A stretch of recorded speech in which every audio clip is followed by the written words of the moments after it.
Mga igsoon, kabalo ko nga daghan kag yatubang karon. Pressure sa school, sa pamilya, sa future, or sa imong edad, or usahay gikan pa gyud ni sa imong kaugalingon.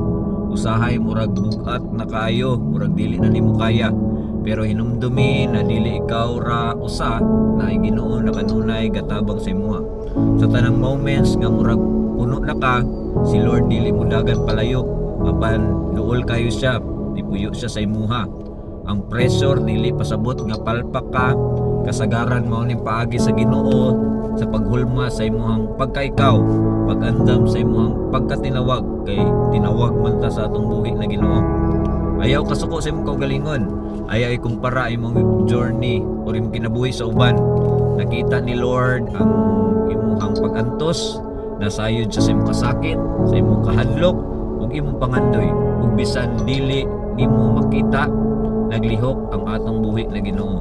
Makaya nimo ni dili tungod kusgan ka, pero tungod kay si Kristo ang imong kusog.